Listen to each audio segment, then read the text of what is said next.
Hey, good morning, and I'm Dr. Lockett, and I'm going to give you a better video of the one we recorded from the session yesterday given on the 18th about Blackboard. Okay, so here's some of the things that we covered. Um, we're going to go to the gradebook first. Okay, so let's just go to the gradebook first, and as you can see, um, the Blackboard gradebook view is similar to the old one, but not the same.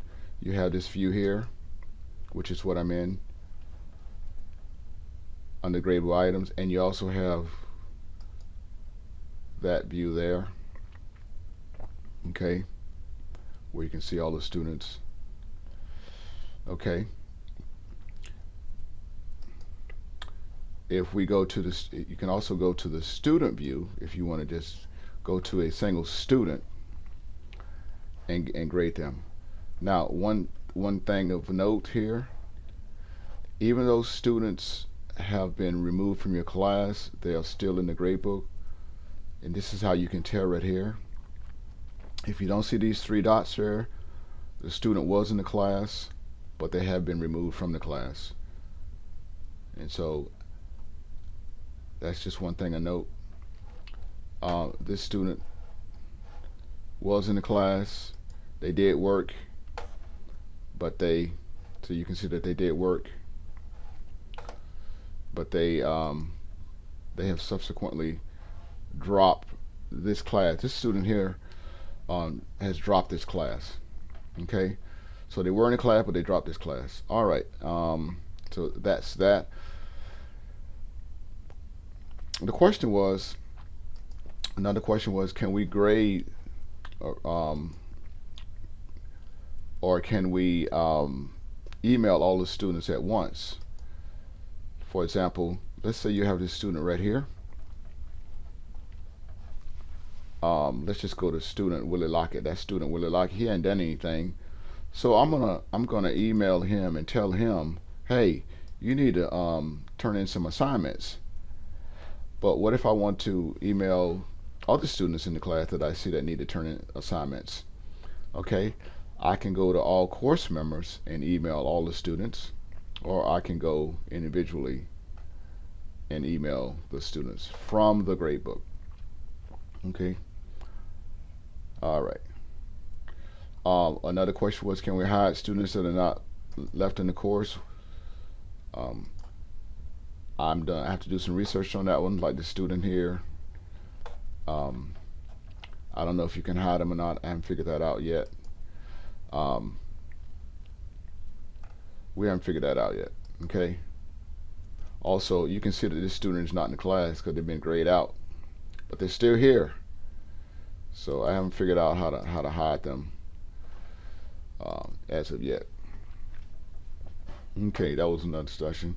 Okay, so let's just go in and grade an assignment.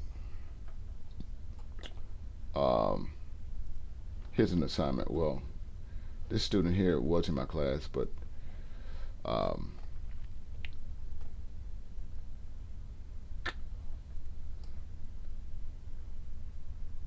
let's go in and grade an assignment. So let's just go to all the assignments. Okay, you can see here that I have 17 to grade. I'm just going to go ahead and grade one of them. The important thing to remember here is, if I pull this down, I will go to needs grading. So I just want the students that need grading because I don't want to. Okay, so let's just go to this guy here and grade him. Um,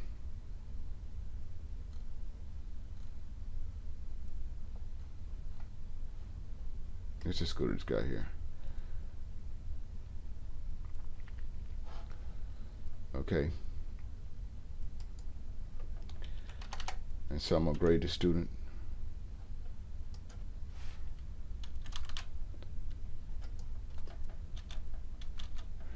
Okay, you can put your feedback right here, and you can see the question was to provide there, which this is wrong, so I'm gonna put this wrong. The question, this is for the office. They're supposed to put their Active Directory username. So you can see that this username is missing. It's missing the student ID. Okay, and so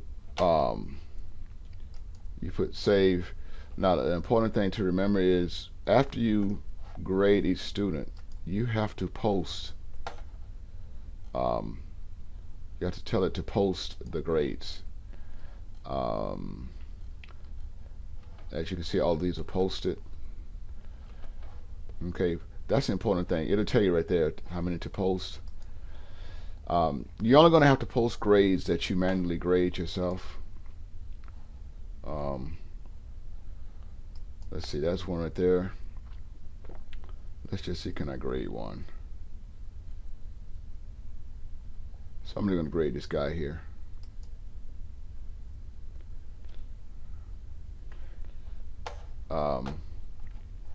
Well, they only responded, so they have not. They were only posted. They have not responded to 3 students as of yet. So I can't grade them. All right. So, but I'm gonna grade this guy here. I'm just gonna grade him. I'm gonna give him 100. That's me. Okay. Once you grade, you see here, you have to post. Okay. You don't have to do it individually, but you have to post, and you can do it up here. Post all grades. Okay. That's one change that's different. Okay. The other thing that we discussed was the messages. So let's just go into my class, and we're gonna go to the messages. Okay, so here's a message. You cannot give your message a title. Okay, you can't. Okay, you have to put the title line here, I guess. So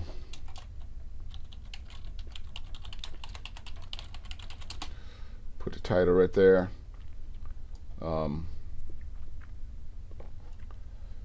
can't give it a title, unfortunately. Okay.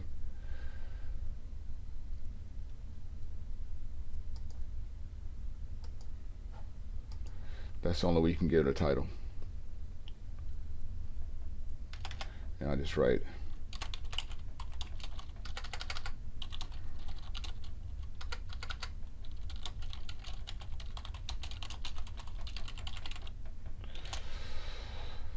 okay. All right. Right here is how you create a message. If you want to create a message, you could create a message right there. Don't confuse messages with announcements. Announcements are right here. These are announcements. A message is like an email. An announcement is, well, you know what an announcement is. Okay.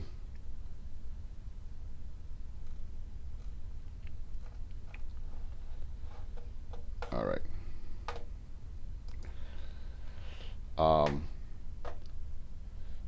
You cannot email students before. You cannot email anybody from this that's not in the class. So you can't. I can't carbon copy Tamika. I can't carbon copy Jim. Only people that you can send a message to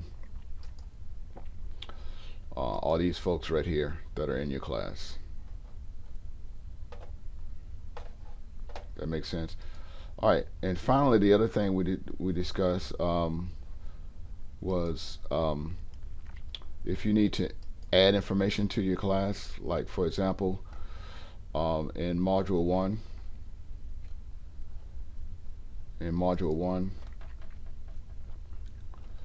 assignment number 6, that wording was wrong. So to fix that, if you notice, these arrows will allow you to move the assignment up and down. You can change the location, the placement of it, but these 3 dots here are the ones that allow you to edit that assignment. And if you roll all the way down to the bottom with the description, you can edit that assignment. Okay.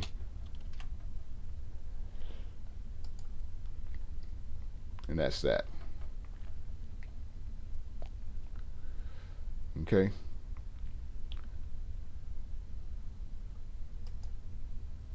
And that's basically all we covered. Um, that's all that's on the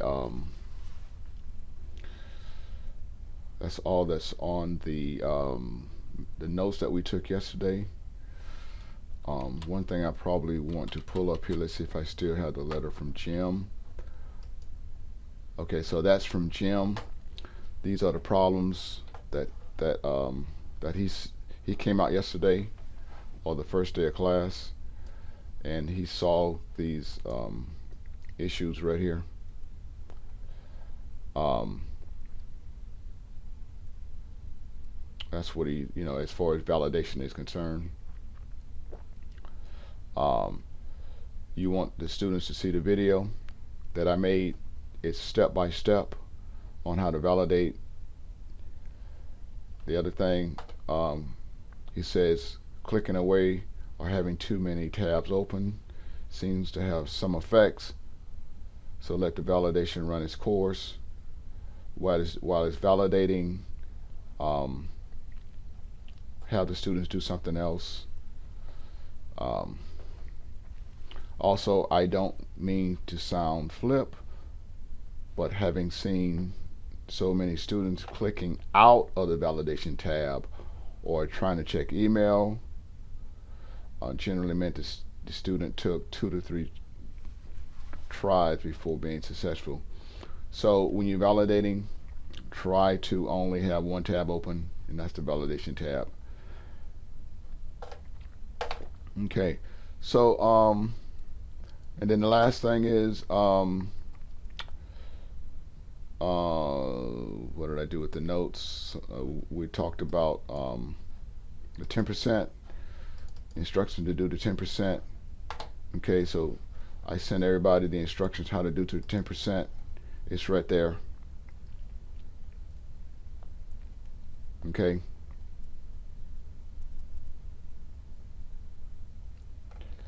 All right, so everyone should have the steps to do the 10%. You guys that are doing the 8-week courses, 10% is coming up pretty soon. The rest of us, in fact, it was yesterday or today, the 19th. So there you have it. This instruction was sent out to everybody in the PCSS. So there you have it. If you don't have it, get with your course lead and they'll hook you up. That would be me. All right. Hope you guys have a wonderful semester.